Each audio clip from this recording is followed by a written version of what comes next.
Alors, notre frère Camille a déjà engagé la prière pour l'écoute de la parole de Dieu. Nous allons aller directement dans le vif du sujet.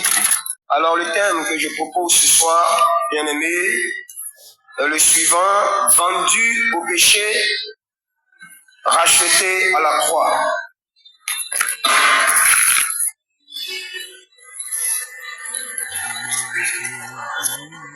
Alors, nous allons faire quelques définitions du mot vendu et racheté. Que signifie vendu? Vendu qui vient du verbe vendre, qui signifie que quelque chose ou une personne a été cédée en échange de l'argent ou de quelque chose. Racheter, c'est acheter de nouveau quelque chose ou une personne qui avait été vendue. Payer ou libérer ou récupérer cette chose ou cette personne. Alors, bien-aimés,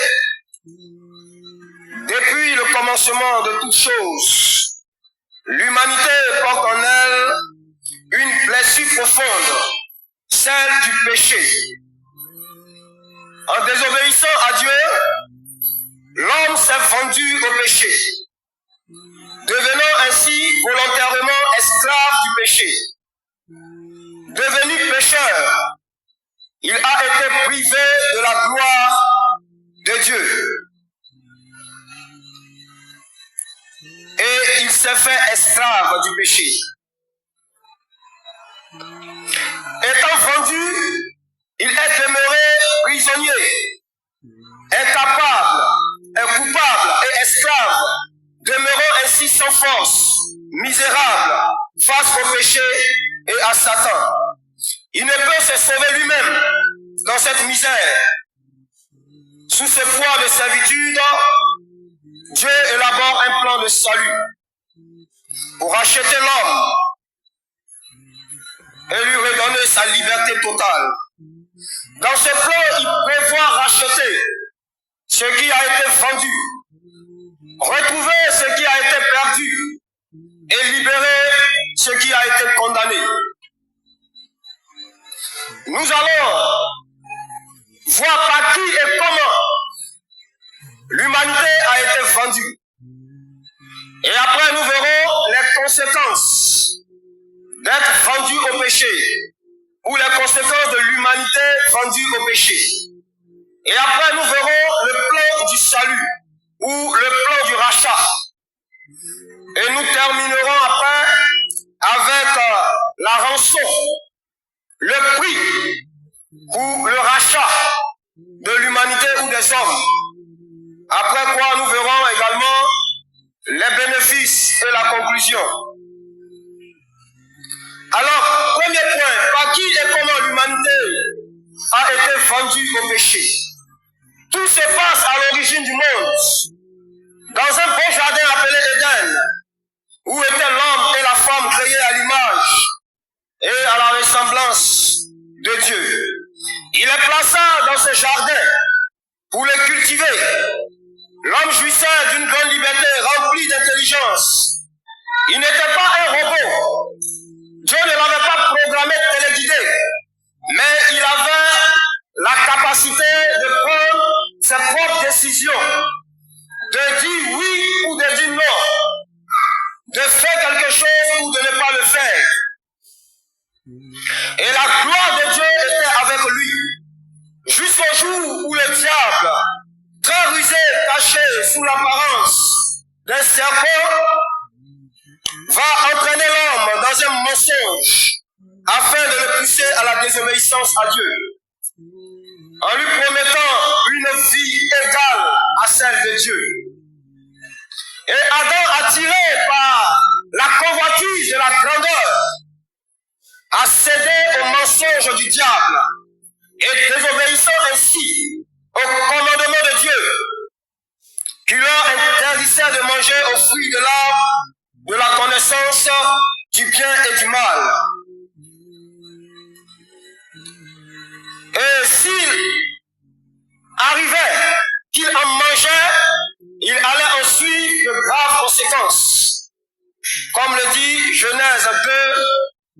16 à 18. Et j'aimerais que nous faisons la lecture rapidement.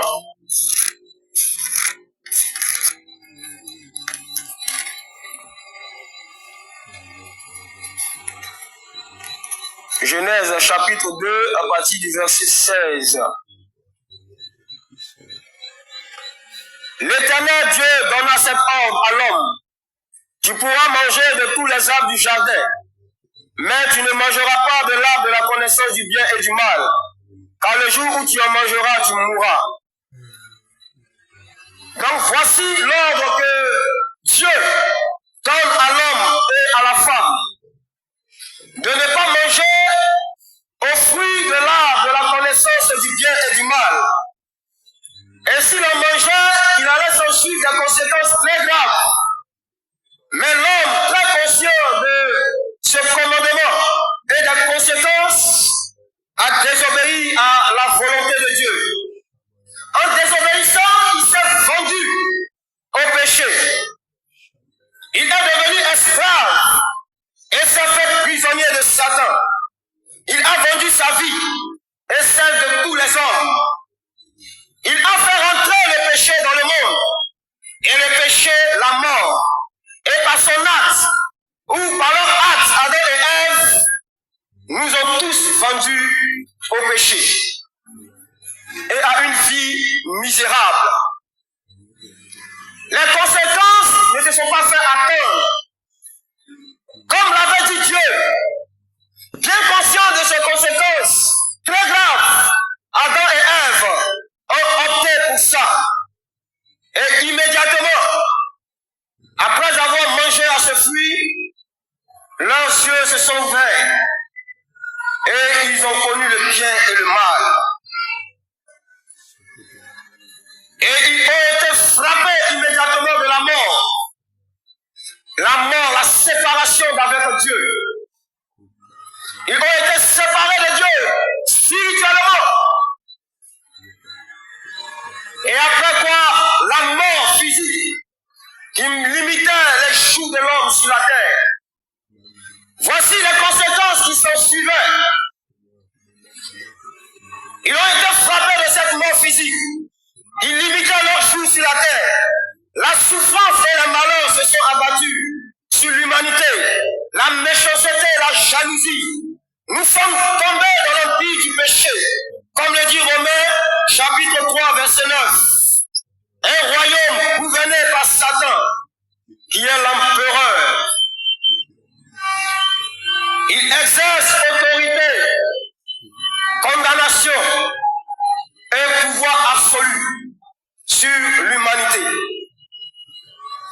Bien-aimés, autre conséquence grave, Adam a reçu la nature pécheresse.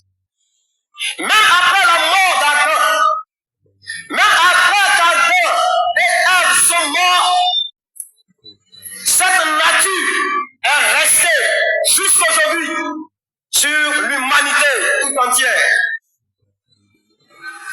Cette nature est la racine du mal qui est restée en l'homme. Elle est aussi appelée la chair, le péché. Cette nature est inimitié à Dieu. Elle ne peut plaire à Dieu. Elle ne peut se soumettre à la volonté de Dieu. Comme le dit Romains 8, le verset 7. Elle nous pousse à commettre des péchés. C'est cette nature qui nous pousse au vol, qui nous pousse au mensonge, à l'escroquerie, à la jalousie. C'est cette nature qui nous emmène à voler, à prendre ce qui ne nous appartient pas, à nous livrer à l'alcool, à la drogue.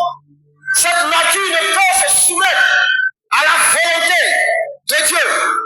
C'est ce que nous avons hérité après qu'Adam ait vendu le monde par son acte de désobéissance. Et après cela, les conséquences continuent. Nos parents cherchant Dieu, cherchant des solutions,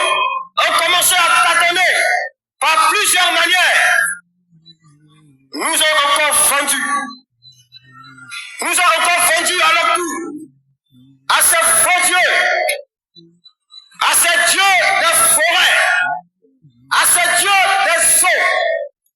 Nous avons encore été vendus, certains par leurs parents, en allant chercher Dieu dans ce qui n'est pas Dieu, en allant adorer sur des montagnes. Ils ont encore vendu leur village, vendu leurs enfants, vendu leur famille à ces faux dieux, à ces dieux des sceaux, à ces dieux cruels, sanguinaires, qui cherchent qu'à détruire les vies, qu'à détruire les villages.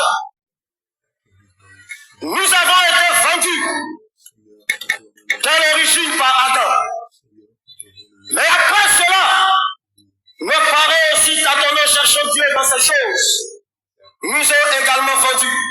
Des villages complètement vendus, des familles complètement bloquées, à cause de ces dieux cruels, à cause de ces adorations. Plusieurs maisons sont sous le pouvoir de ces dieux.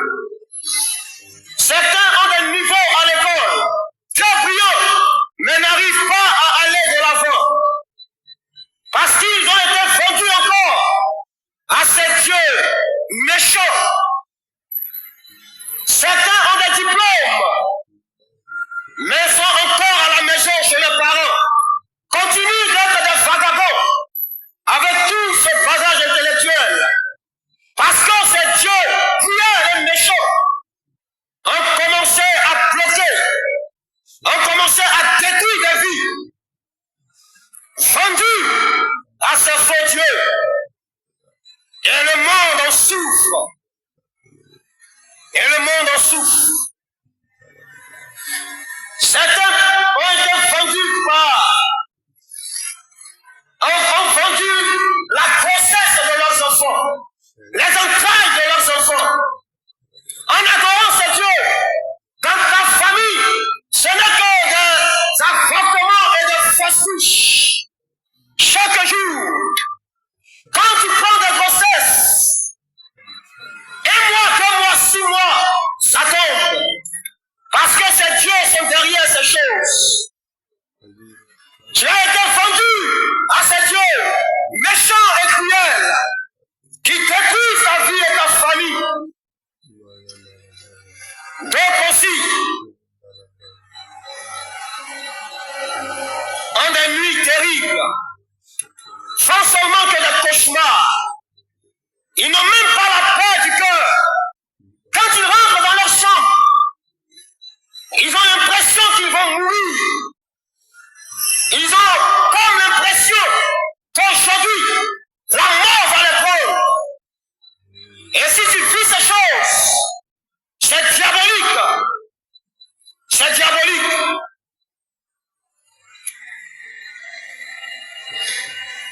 Et d'autres aussi, ce n'est pas leurs parents qui leur ont vendu, mais eux-mêmes sont aussi allés se vendre. En allant consulter des marabouts, en allant consulter des féticheurs, en allant chercher un avenir meilleur, tu es allé encore te vendre à ces dieux. Tu es allé chercher des portefeuilles magiques, des crédits magiques, des valises magiques, des canaries magiques. Et tu cherches la solution de ces choses. Tu prends même des amulettes, des ceintures pour ta sécurité, pour ton service.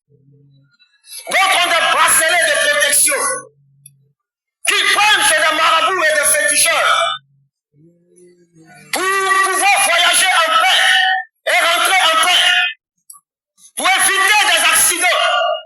Certains même ont des parfums pour chasser la mauvaise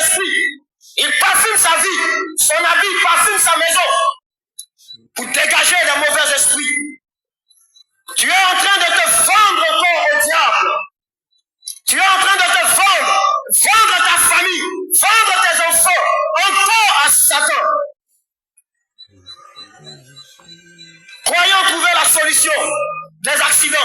Ce sont des accidents que tu attires à toi. Et tu n'en sortiras pas.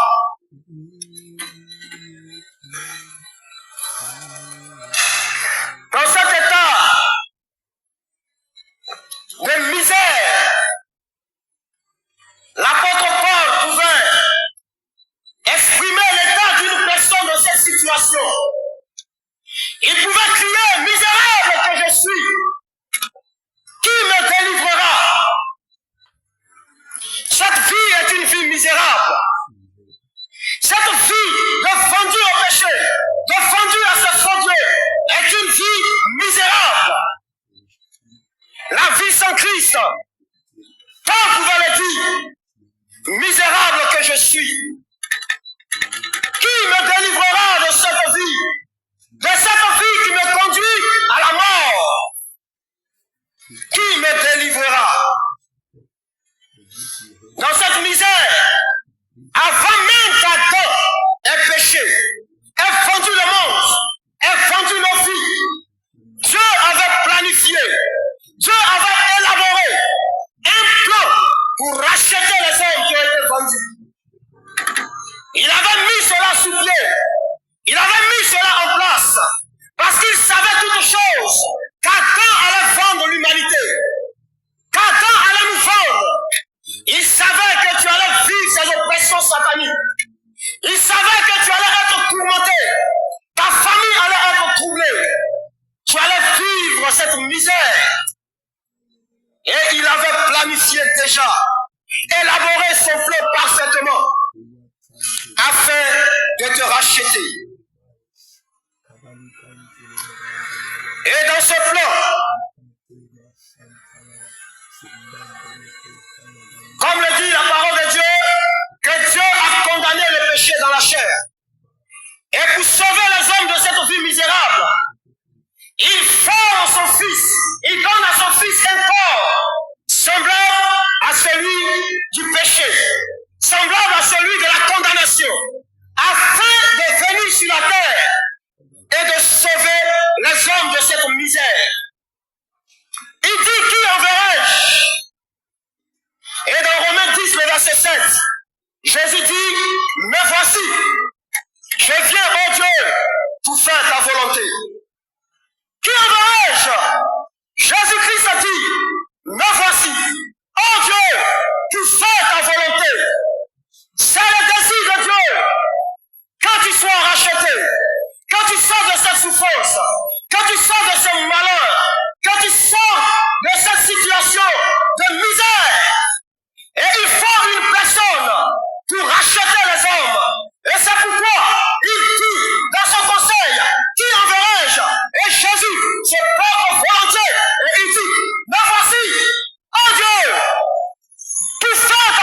Le pouvoir du sang de Jésus nous libère.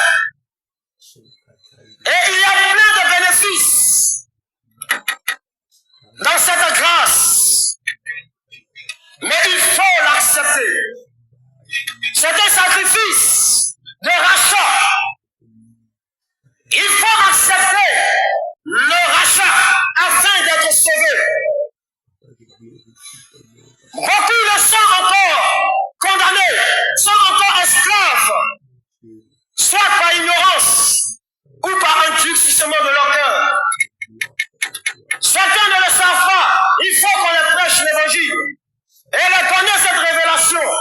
C'est comme détacher un âne et il ne sait pas qu'il a été détaché.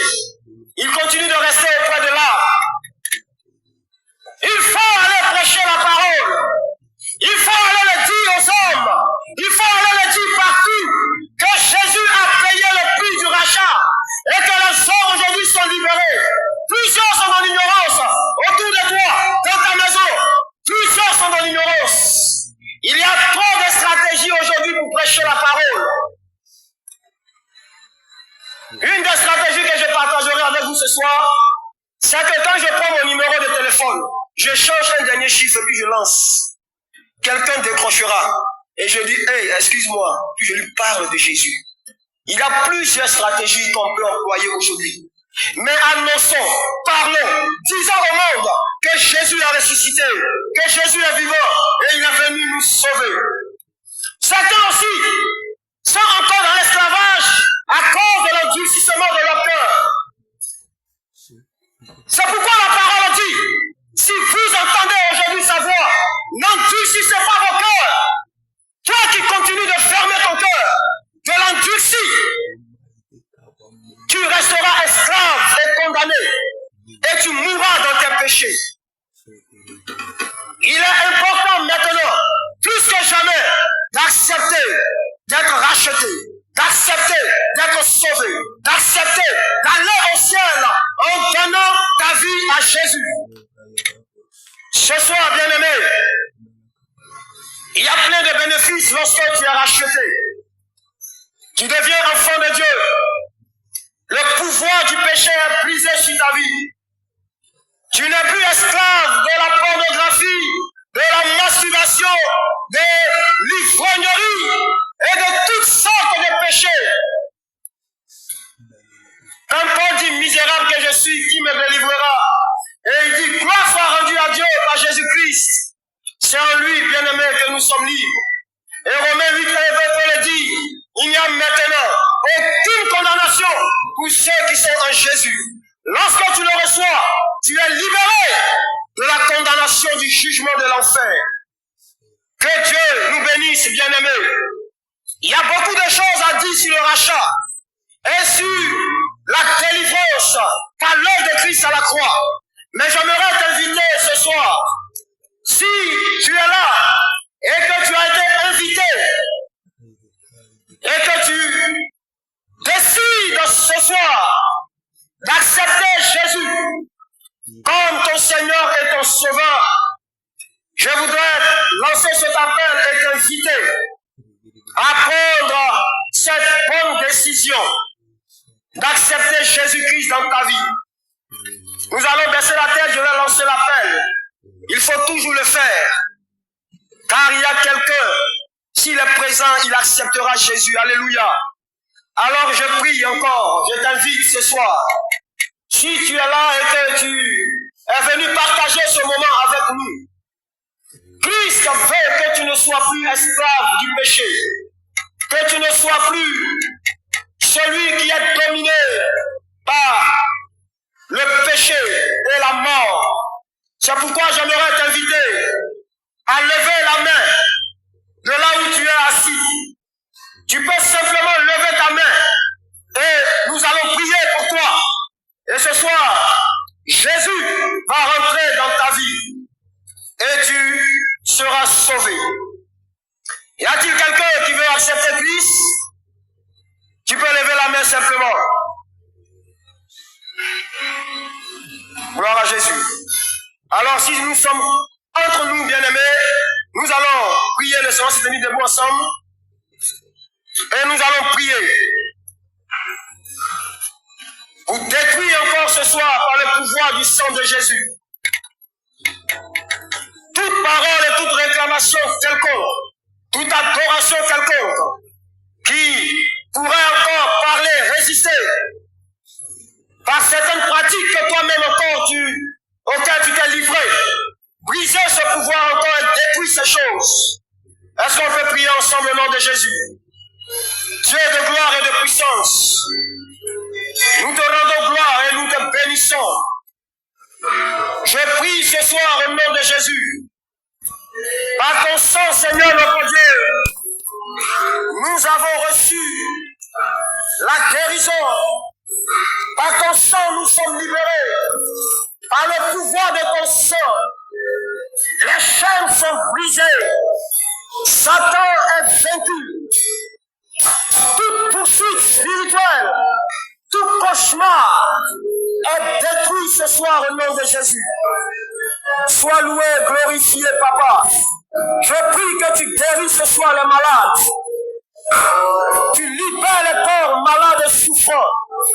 Au nom de Jésus, que le pouvoir de Satan, que toute maladie dans les familles, toute maladie dans des maisons, soit détruite ce soir par le pouvoir du sang de Jésus, qui nous a rachetés et nous a libérés.